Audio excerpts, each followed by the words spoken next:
السلام علیکم ورحمۃ اللہ تعالی وبرکاتہ۔ محترم ناظرین، امید ہے آپ سب بخیر ہوں گے۔ اللہ پاک آپ سب کو سلامت رکھے۔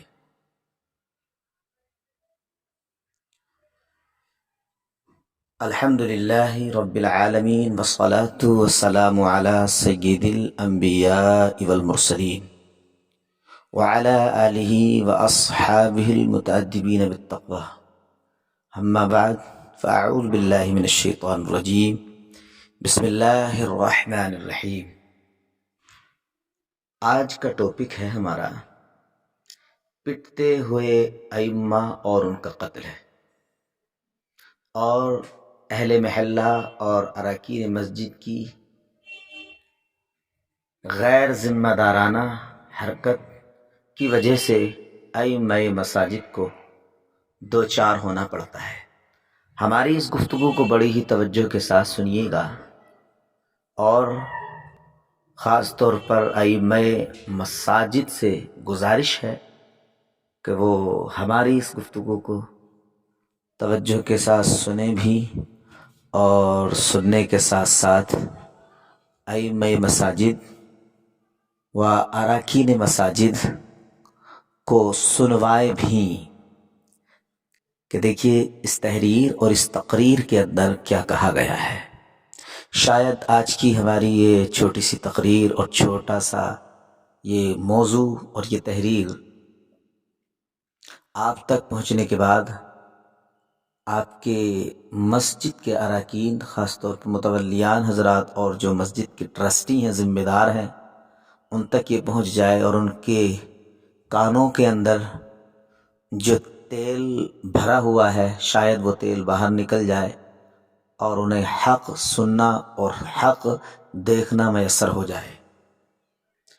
اور آپ سے گزارش ہے کہ آپ ہمارے چینل کو سب سے پہلے تو سبسکرائب کر لیں، اور اس کے بعد پوری تحریر کو، پوری تقریر کو غور سے سنیے، اور لفظ بلفظ سنیے، اور بار بار سنیے، اور اگر آپ سن چکے ہیں تو دوسروں تک بھی پہنچائیے۔ تحریر کیا ہے؟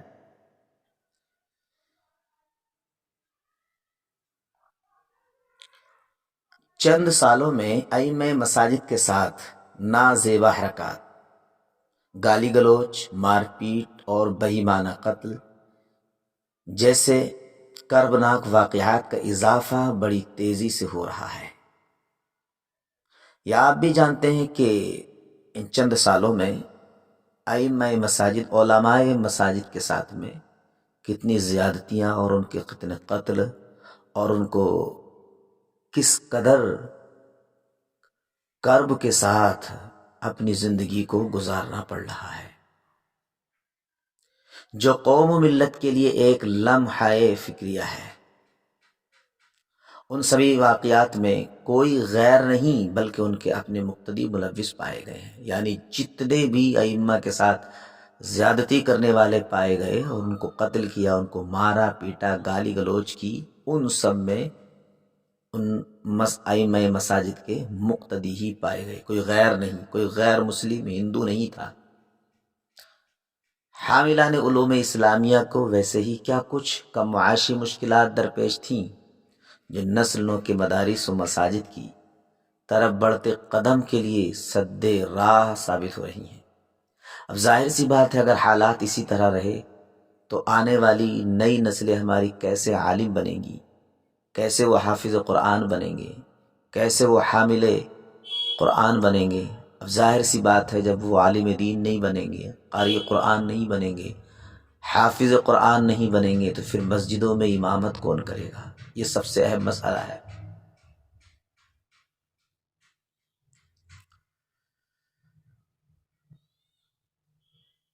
اگر اس طرح کے حالات رہے تو اللہ نہ کرے مساجد کی ویرانی جیسی صورت پیدا ہو جائے گی، مساجد ویران ہو جائیں گی۔ ظاہر ہے کہ جب علماء ہی نہ ہوں گے تو پھر مساجد میں امام کون کرے گا، امامت کون کرے گا، امامت کے اتنے اہم فرائض کو انجام کون دے گا؟ اور جب امام ہی محفوظ نہیں ہوں تو امامت کو تیار کون ہوگا؟ اس صورتحال کا تصور ہی ہولناک ہے۔ ایسی تباہ کن صورتحال سے بچنے کے لیے قوم و ملت کو اپنے گریباں میں جھانکنا ہوگا، ائمہ کے ساتھ اپنے رویے کا احتساب کرنا ہوگا اور سوچنا ہوگا ہم کیا کر رہے ہیں۔ مساجد میں دینی خدمات انجام دینے والے ائمہ کرام عموماً غریب الوطن ہوتے ہیں، یعنی وہ اپنے ہی شہر کے نہیں ہوتے بلکہ دور و دراز قرب و جوار شہروں سے چل کر آپ کے شہر میں آتے ہیں، جو بیرونی اضلاع صوبہ جات سے اپنی بیوی بچوں اور عزیز و اقارب کو چھوڑ کر سینکڑوں اور ہزاروں کلومیٹر کے مسافت پر اپنے فرائض انجام دیتے ہیں۔ فرائض کی انجام دہی کے دوران جہاں کچھ لوگ ان کے مداح و خیر خواہ ہو جاتے ہیں، وہیں کچھ بدخواہ بھی پیدا ہو جاتے ہیں۔ آپ نے دیکھا ہوگا بہت سارے لوگ ائمہ حضرات کی تعریف بھی کرتے ہیں، ان سے پیار اور ان سے محبت بھی کرتے ہیں، اور انہی میں کچھ ایسے بدخواہ بد اخلاق بد کردار لوگ بھی پیدا ہو جاتے ہیں جو ائمہ حضرات کے مخالف ہو جاتے ہیں۔ اگر خیر خواہی اور بدخواہی دینی اور شرعی تقاضوں کی تکمیل کے سبب ہو تو کوئی مذائقہ نہیں، اس کو پورا کیا جا سکتا ہے اور اس غلطی اور اس خرابی کو دور کیا جا سکتا ہے، لیکن افسوس اکثر یہ خیر خواہی اور بدخواہی اہل محلہ اور اراکین مسجد کی ذاتی مفاد اور آپسی ناچاقیوں کا شاخسانہ ہوتی ہے، یعنی اپنی ذاتیات کی بنیاد پر ہوتی ہے، جس کے شکار خواہی نخواہی ائمہ مساجد ہوتے رہتے ہیں۔ مطلب یہ ہے کہ محلے میں آپسی لوگوں کی نا اتفاقیاں ہوتی ہیں، اور اس نا اتفاقی کو جو ہے پورا کرنے کے لیے جو ہے امام کو آڑے لاتے ہیں، امام کے کاندھے پر بندوق رکھ کے چلاتے ہیں۔ مثال کے طور پر اگر محلے میں کسی دوسرے بندے کی اس بندے سے نا اتفاقی ہو گئی، لڑائی جھگڑا کسی طرح کا کوئی معاملہ پیش آ گیا، اب اس سے بذات خود تو وہ لڑ نہیں سکتا، تو وہ امام کو چارہ بناتا ہے، امام کے کاندھے پر رکھ کر بندوق چلاتا ہے۔ مثال کے طور پر وہ بندہ جس سے اس بندے کی لڑائی ہے جھگڑا ہے، تو وہ کہتا ہے لوگوں کے اندر دیکھو یہ بندہ غلط کام کرتا ہے، یہ سود بیاج کا کام کرتا ہے۔ اب اتفاق سے امام صاحب کی اسی بندے نے جس بندے کی اس بندے سے اس کی ناراضگی تھی، امام صاحب نے اس کی دعوت، امام صاحب کی اس نے دعوت کی، امام صاحب اس کی دعوت پر اس کے گھر آئے، تو اب وہ بندہ جس سے اس کی ناراضگی تھی وہ چاروں اطراف میں کہے گا، سب لوگوں سے کہے گا کہ دیکھو امام صاحب کو اس سودی بیازی کے گھر جانے کی کیا ضرورت تھی، اس شرابی کے گھر جانے کی کیا ضرورت تھی۔ اب اگر وہ نہیں جاتا تو یہ امام صاحب کا ذاتی دشمن ہو گیا، اب یہ امام صاحب سے اپنی رنجش اور ذاتیات کی بنیاد پر ان سے لڑے گا، انہیں گالی بھی دے گا، ان کو گلوچ بھی کرے گا، اور جو کچھ وہ کر سکتا ہے وہ کر گزر جائے گا۔ یہاں تک کہ بعض دفعہ ایسی واردات بھی اس طرح کے لوگ انجام دے دیتے ہیں جو انہیں نہیں کرنا چاہیے۔ مثال کے طور پر وہ قتل ہی کر ڈالتے ہیں، جیسا کہ ابھی کچھ دن پہلے یہ سننے کو بھی ملا تھا۔ ظاہر سی بات ہے اہل محلہ میں ایسے بہت افراد ہوتے ہیں جو براہ راست اپنے مد مقابل سے الجھنے کے بجائے اپنی بندوق امام صاحب کے کاندھے سے چلانے میں عافیت محسوس کرتے ہیں۔ اس کے لیے وہ امام صاحب آپ فلاں کے یہاں بھی دعوت میں چلے گئے، وہ تو ناجائز و حرام کاروبار کرتا ہے، یا بد مذہبوں سے ملتا جلتا ہے، یا اس کے دیوبندی وہابی سے رشتہ داری ہے، وہ سلے کلی ہو گیا ہے، جیسا اس طرح کے بہت سارے معاملات کہہ کر کوئی بھی غلط الزام لگا کر امام صاحب کو ان سے متنفر کرنے کی کوشش کرتے ہیں، اور متنفر کرنے کی کوشش نہیں، نتیجہ یہ ہوتا ہے کہ امام صاحب اس سے ملنا جلنا کھانا پینا اور علیک سلیک سب ترک کر دیتے ہیں، اور یہیں سے سامنے والا امام صاحب سے ذاتی مخاصمت پر آمادہ ہو جاتا ہے، یعنی ذاتیات کی بنیاد پر اس سے لڑنے کے لیے وہ تیار ہو جاتا ہے، جس کا نتیجہ مار پیٹ اور کبھی کبھی قتل جیسے بھیانک واقعات کی صورت میں سامنے آتے ہیں۔ ایسی صورتحال میں جس کا اصل معاملہ ہوتا ہے وہ بالکل صاف بچ جاتا ہے، یعنی جس کی بات تھی اس نے اپنا کام کر دیا اور وہ بالکل صاف بچ گیا، اور امام صاحب یہاں اس گھٹنا کا شکار ہو جاتے ہیں، اس مصیبت کا شکار ہو جاتے ہیں۔ اس سلسلے میں اراکین مساجد بھی کچھ کم نہیں ہوتے، وہ بھی بہت بڑے نالائق ہوتے ہیں۔ وہ چاہتے ہیں کہ امام صاحب فقط ان کے اشارے ابرو پر کام کریں، خواہ وہ کام شرع کے مخالف ہو یا موافق، انہیں تو بس اپنی بات پر آمنا و صدقنا کہنے والا امام چاہیے، جیسا وہ کہیں ویسا امام کرے، جس طرح سے وہ کہیں وہ امام کرے۔ دراصل مساجد کے اراکین کی ایک بڑی تعداد جاہلوں کی ہوتی ہے، بد مزاج لوگوں کی ہوتی ہے، غیر ذمہ دار اور غیر دیندار لوگوں پر مشتمل ہوتی ہے، جنہیں علماء کرام کی قدر و منزلت کا ادراک تو درکنار استنجا بھی کرنا نہیں آتا، البتہ یہ پیسے جمع کرنے میں نہایت چست اور امام و مؤذن پہ خرچ کرنے میں نہایت ہی سست ہوتے ہیں۔ اچھے خاصے فرش کو توڑ کر ٹائلز لگانے میں اور ٹائلز کو توڑ کر ماربل لگانے میں ان کی کشادہ ظرفی کا عالم قابل دید ہوتا ہے۔ اچھا خاصا فرش تھا، اس کو توڑ تاڑ کر اس نے جو ہے ٹائلز لگا دی۔ مسجد میں پتائی کی، لکھائی کی، کسی اور چیز کی بالکل ضرورت نہیں تھی، وہ کام کرانا شروع کر دیا۔ مطلب جو ان کے دل کو خوش کرتا ہے، جو ان کے نفس کو خوش کرتا ہے، جو چیز لوگوں میں ان کی واہوائی کو کرے، وہ سارے کچھ کریں گے۔ لیکن وہیں پر جیسے ہی امام صاحب نے یا کوئی امام حالات و ضروریات کا حوالہ دے کر تنخواہ میں اضافہ کی بات کر دے، تنخواہ بڑھانے کی بات کر دے، تو فوراً اس متولی کے چہرے کی ہوائیں اڑ جاتی ہیں۔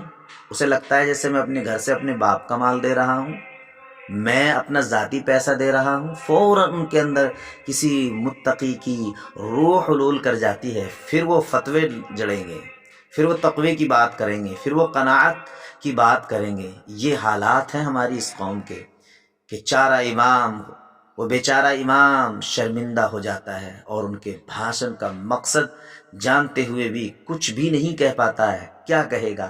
اگر کچھ بولے گا تو امامت سے برخاست کر دیا جائے گا، بوریا بسترا اٹھاؤ اور اپنے گھر جاؤ۔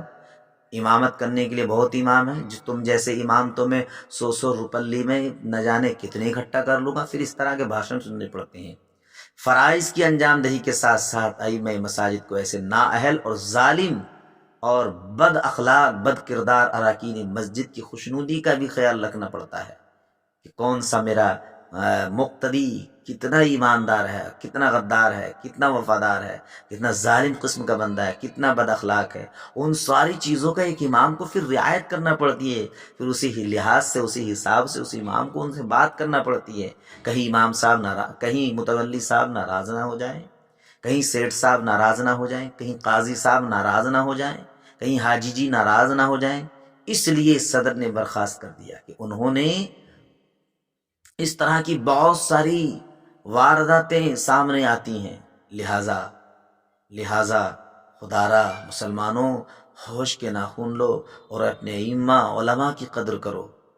میرے کسی دوست نے بتایا کہ ایک امام کو محض اس لیے صدر نے برخاست کر دیا کہ انہوں نے اس کی بیٹی کی شادی میں باراتیوں کے استقبال میں کسی وجہ سے شرکت نہیں کی، یعنی بیٹی کی شادی تھی صدر کی اور امام صاحب ان کی شرکت، امام صاحب نے اس کی بیٹی کی شادی میں شرکت نہیں کی، آئے نہیں، اور وہ جو ہے صدر اسی بات کو دل میں رکھ کر جو ہے آگے چل کر امام صاحب کو اسی مسجد کے صدر نے برخاست کر دیا۔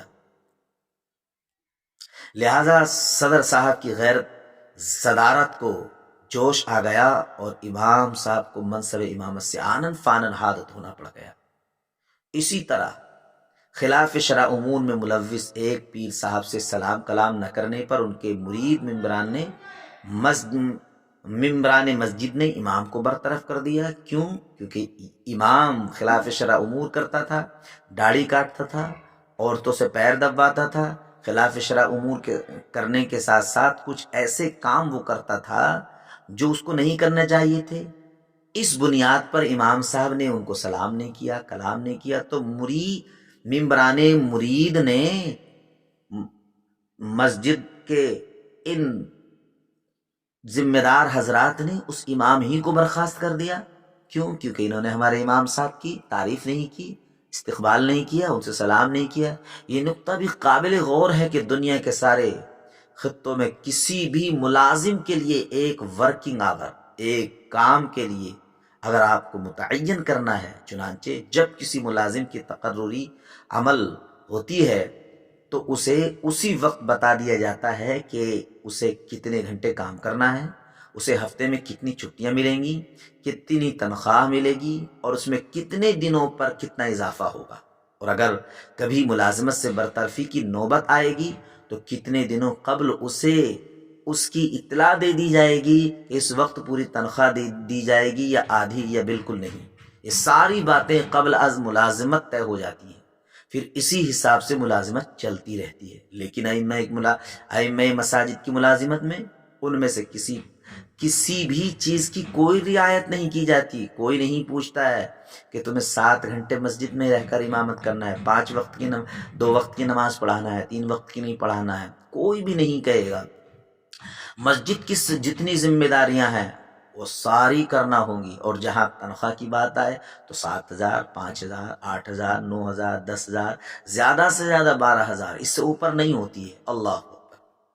ڈیوٹی اتنی سخت، 24 کے 24 گھنٹے آپ کو مسجد میں رہ کر ذمہ داری کو بہت اچھے سے نبھانا ہے۔ اگر اس پر کسی طرح کا کوئی کچھ ہو گیا تو پھر آپ کی خیر نہیں ہے۔ کوئی ہفتہ واری یا ماہانہ چھٹی نہیں، جب مرضی ہوئی تنخواہ دی، جب چاہا ملازمت سے برخاست کر دیا، جب چاہا کھری کھوٹی سنا دی۔ اور امام صاحب کو تو ایسے لوگ بھی کھری کھوٹی سنا دیتے ہیں جن کی ان کے اپنے گھر والے بھی کچھ نہیں سنتے۔ بعض جگہوں سے ایسی بھی خبریں آئی ہیں کہ امام صاحب چھٹی پہ گئے تو ان کی چھٹی ہو گئی۔ کیوں؟ اس لیے کہ کچھ ائمہ نے بدلے نخواستہ چھٹی کی ہے، چھٹی کر دی تاکہ چھٹی جیسی کسی بھی ناگہانی صورت سے دوچار نہ ہونا پڑے۔ امام ہی کی چھٹی کر دیتے ہیں۔ یہ بھی حقیقت ہے کہ دور دراز مقامات پر امامت کرنے والے ائمہ مہینوں اپنے گھر بار، اپنی بیوی بچوں سے دور رہتے ہیں۔ ذرا سوچئے گا، اور اگر آپ نے نہیں سوچا تو اس کا خمیازہ بھی آپ کو بھگتنا پڑے گا۔ تمہاری نسلوں میں کوئی بچہ حافظ نہیں ہوگا، کوئی مولوی نہیں بنے گا، کوئی عالم دین نہیں بنے گا، اور تمہیں مرنے کے بعد تمہیں نماز جنازہ نصیب نہیں ہوگی۔ تمہاری قبر پر فاتحہ پڑھنے والا کوئی نہیں ہوگا، تمہارے لیے ایصال ثواب کی دعا کرنے والا کوئی نہیں ہوگا، تمہارے لیے کھڑے ہو کر تمہاری قبر پر صلاۃ و سلام پڑھنے والا کوئی نہیں ہوگا۔ تمہیں ایسے ہی جن کپڑوں میں مرو گے انہی کپڑوں میں تم کو لپیٹ سپیٹ کر کسی گڑھے میں دبا دیا جائے گا۔ کیوں؟ جب شرعی مسائل بتانے والا ہی نہیں ہوگا تو پھر کون فاتحہ دلائے گا؟ کون کرے گا تمہارے ساتھ میں یہ سارے کام؟ اس لیے شرم کرو، اور آج ہی سے ائمہ مساجد کے بارے میں سوچنا شروع کر دو۔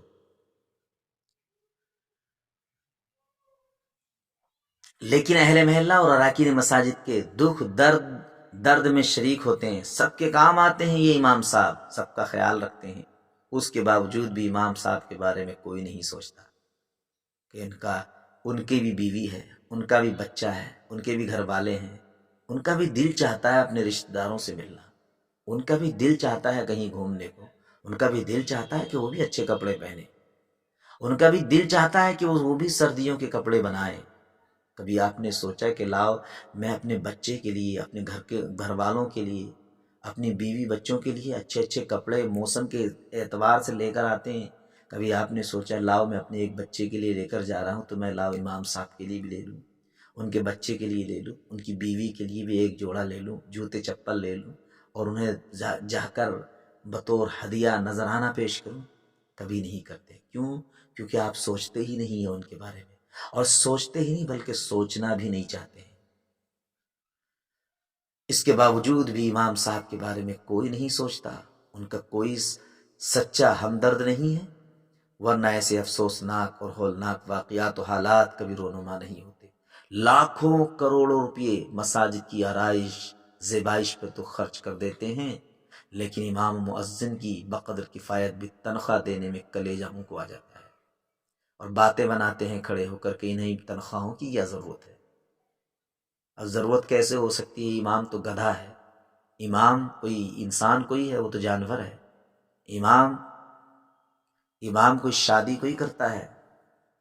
امام کو شادی کرنے کی کیا ضرورت ہے؟ امام کے پیٹ کوئی ہے؟ امام تو ایک پتھر ہے۔ اللہ اکبر!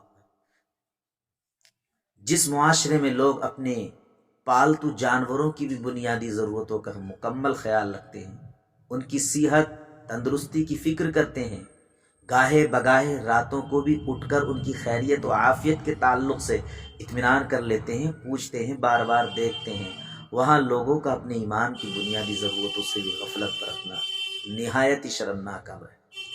آج تک کوئی بھی مسجد کا مقتدی یا مسجد کا متولی جا کر اپنی مسجد کے امام کے حجرے میں جا کر یہ نہیں پوچھتا ہے کہ امام صاحب کھانا کھایا کہ نہیں کھایا، طبیعت ٹھیک ہے، کسی چیز کو دل تو نہیں چاہ رہا ہے، سردی تو نہیں لگ رہی ہے، لحاف کی ضرورت تو نہیں ہے، گرمی تو نہیں لگ رہی ہے، اگر گرمی ہو تو لاؤ پنکھوں کا انتظام کر دیں، اے سی لگوا دیں۔ نہیں، کوئی نہیں پوچھتا ہے۔ میں ایسی کئی مساجد کو جانتا ہوں جو تعمیری اعتبار سے عالی شان، رقبے کے لحاظ سے کافی وسیع و عریض اور مالی اعتبار سے نہایت ہی خود کفیل ہے۔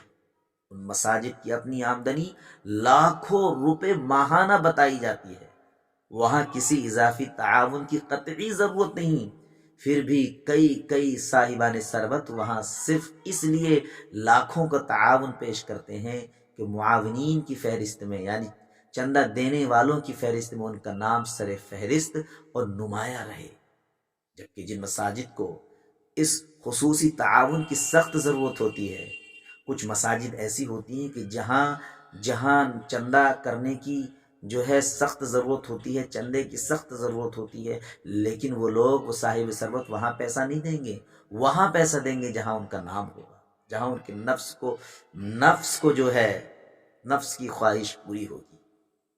یاد رکھیں کل قیامت کے میدان میں ان کو اس طرح رسوا اور ذلیل کیا جائے گا کہ کبھی آپ نے سوچا اور کبھی آپ نے سنا بھی نہیں ہوگا۔ ان کے اراکین کی جوتیاں ان سے چند ہزار کا بھی تعاون حاصل کرنے میں گھس جاتی ہیں۔ خیر، یہ لمبا ٹاپک ہے عزیزو، خبردار ہو جاؤ، سدھر جاؤ اور اپنے ائمہ مساجد کے بارے میں سوچا کریں، ان کا خیال رکھا کریں۔ موجودہ مخدوش حالات کے لیے کچھ ائمہ بھی ذمہ دار ہیں، ہمارے ائمہ بھی کچھ کم نہیں ہوتے ہیں۔ انہیں چاہیے کہ اہل محلہ کی ذاتی معاملوں سے ہمیشہ دور رہیں، لیکن بہت ساری مساجدوں میں دیکھا گیا کہ ائمہ مساجد ایک مسجد کے امام کو اپنی مسجد کی تمام تر ضروریات کا خیال ہونا چاہیے، فکر ہونا چاہیے، نہ کہ اپنے مقتدیوں کی ذاتی معاملات میں گھس جائے، کسی کے ورغلانے میں ہرگز نہ آئے، کبھی بھی ایک کی طرفداری میں دوسرے کو لعن طعن نہ کریں۔ بہت سارے لوگ ہوں گے جو آپ کے پاس آئیں گے اور آپ سے کہیں گے کہ حضرت وہ آدمی بہت برا ہے۔ اگر اس طرح کے کوئی بندہ تمہارے پاس آئے اور تم کو ورغلائے تو اس کو ڈانٹیے کہ تم کون ہوتے ہو مجھے اس طرح سے بات کرنے والے۔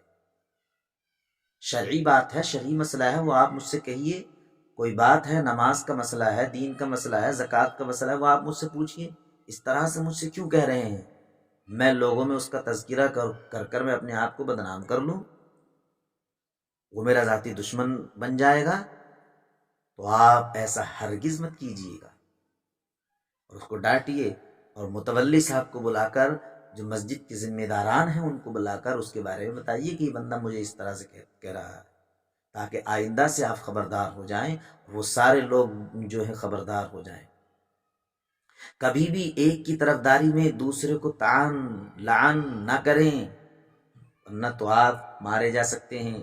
لوگوں کے ذاتی معاملات میں ہمیشہ غیر جانب ذمہ داری کا مظاہرہ کریں گے تو آپ رسوا و ذلیل ہو جائیں گے۔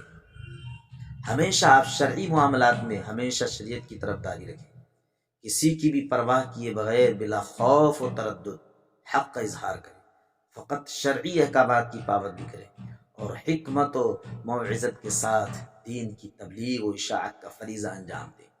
اس سے اہل خانہ اور اراکین مسجد اگر آپ سے ناراض بھی ہوں تو ہونے دیں، خالق کائنات رزاق دو عالم تو ضرور راضی ہوگا اور غیب سے آپ کی ضرورتوں کی تکمیل فرمائے گا۔